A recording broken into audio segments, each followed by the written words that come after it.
Assalamualaikum warahmatullahi wabarakatuh. Perkenalkan, saya Elisa Nur Aini, NIM 2020 020833. Di sini saya akan mempresentasikan teknik peramalan dengan dosen pengampu Ibu Titi Haryanti, SEMSI. Dengan materi sebagai berikut. Materi yang akan saya presentasikan yaitu tentang teknik regresi, kesalahan baku estimasi, koefisien determinasi, serta koefisien korelasi. Materi yang pertama yaitu tentang regresi linier sederhana. Regresi linier sederhana adalah suatu metode yang digunakan untuk melihat hubungan antar satu variabel independen atau bebas dan mempunyai hubungan garis lurus dengan variabel dependennya atau terikat. Sebuah variabel hasil observasi yang diperoleh sangat mungkin dipengaruhi oleh variabel lainnya, misalkan tinggi badan dan berat badan seseorang. Untuk suatu tinggi tertentu ada besaran berat badan yang mempengaruhi, demikian juga sebaliknya. Contoh lain misalnya produksi padi yang dipengaruhi oleh luas lahan yang ditanami, jenis pupuk yang dipakai, banyaknya pupuk yang dipakai, dan lain-lain.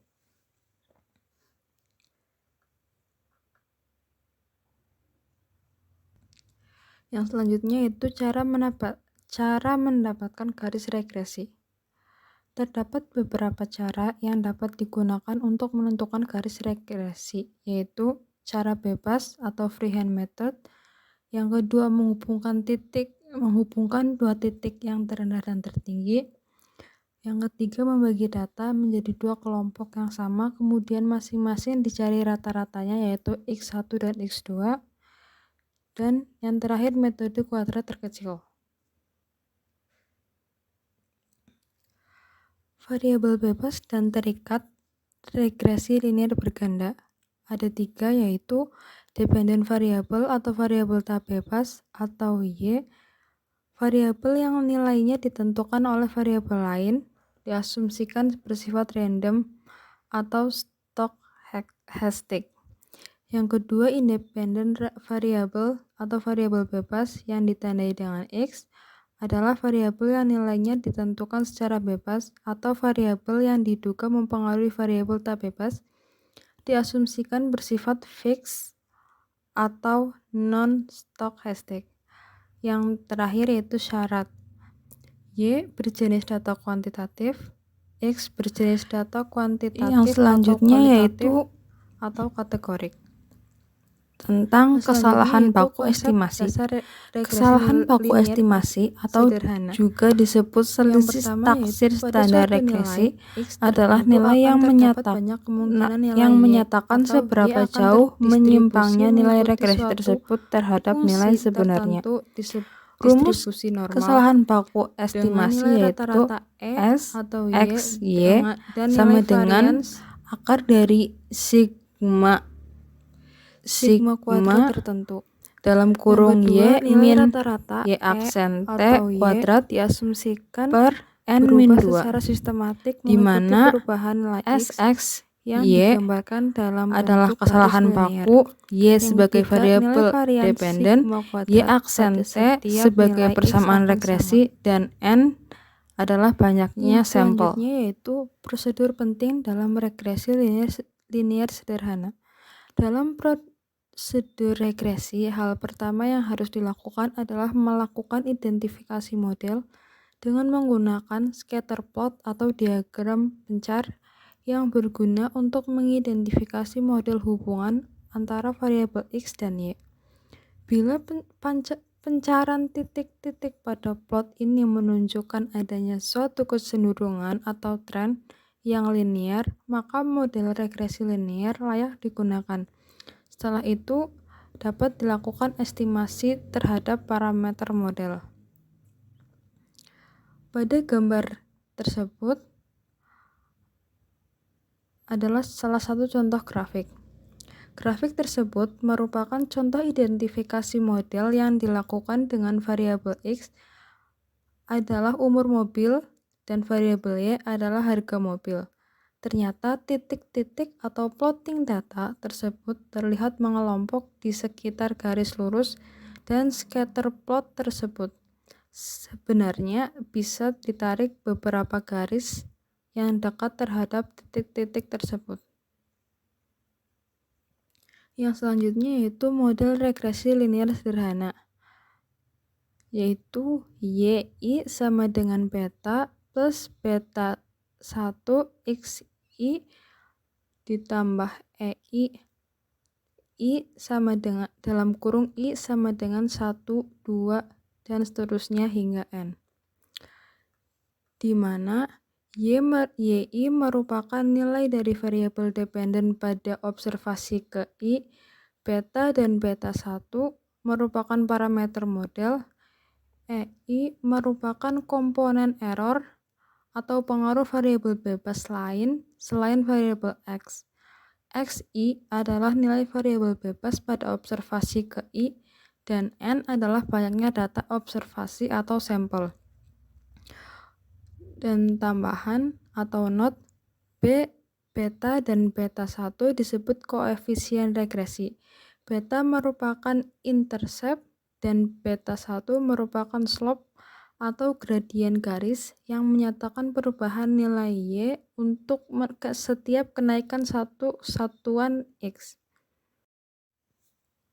Yang selanjutnya yaitu ada asumsi regresi linear sederhana. Dalam aplikasinya terdapat beberapa asumsi yang harus dipenuhi untuk melakukan analisis regresi sederhana. Beberapa asumsi tersebut sebagai berikut.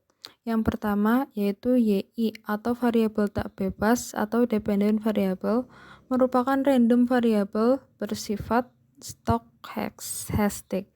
Yang kedua yaitu XI, variabel variabel bebas atau independent variable bersifat fix atau non-stochastic, bukan merupakan random variable. Atau EI sama dengan 0, EI sama dengan EI kuadrat sama dengan sigma kuadrat untuk I sama dengan J, atau homosedastic. Atau EI sama dengan 0 untuk I tidak sama dengan C, atau non-autocorrelation. Dan yang keenam, EI merupakan random variable yang terdistribusi secara bebas dan identik mengikuti distribusi normal dengan rata-rata 0 dan variabel sigma kuadrat. Metode estimasi yang digunakan pada regresi linear sederhana adalah metode kuadrat terkecil atau least square method dengan prinsip meminimalkan sigma EI kuadrat. Adapun sifat-sifat estimator least square. Yang pertama, jika semua asumsi yang diberlakukan terhadap model regresi terpenuhi, maka menurut suatu teorema yaitu Gauss-Markov theorem, estimator tersebut akan bersifat blue atau best linear unbiased estimator. Yang kedua, best adalah terbaik, mempunyai varian yang minimum. Yang selanjutnya linear, yaitu linear dalam variabel random Y. Yang keempat, unbiased atau tak bias. Yang kelima, artinya estimator tersebut akan unbiased, linear, dan mempunyai variabel yang minimum di antara semua estimator unbiased dan linear yang lain. Yang selanjutnya yaitu tentang kesalahan baku estimasi. Kesalahan baku estimasi atau juga disebut selisih taksir standar regresi adalah nilai yang menyatakan seberapa jauh menyimpangnya nilai regresi tersebut terhadap nilai sebenarnya. Rumus kesalahan baku estimasi yaitu S, X, Y sama dengan akar dari sigma dalam kurung Y min Y aksen T kuadrat per N min 2, di mana S, X, Y adalah kesalahan paku, Y sebagai variabel dependen, Y aksen T sebagai persamaan regresi, dan N adalah banyaknya sampel. Yang selanjutnya yaitu tentang koefisien determinasi.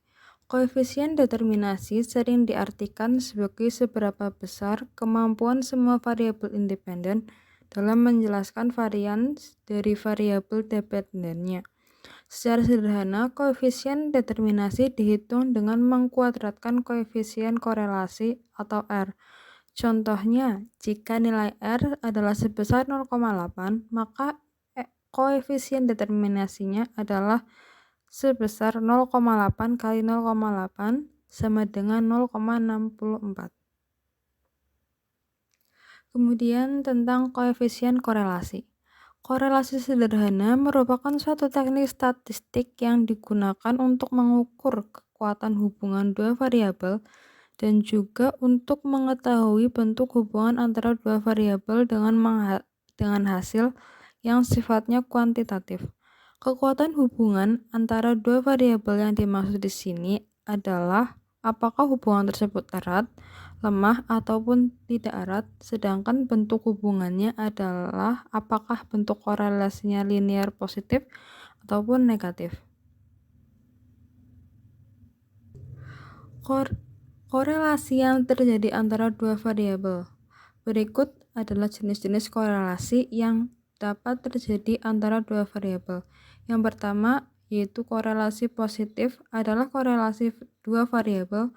Apabila variabel independen atau X meningkat atau turun, maka variabel dependen atau Y cenderung untuk meningkat atau turun.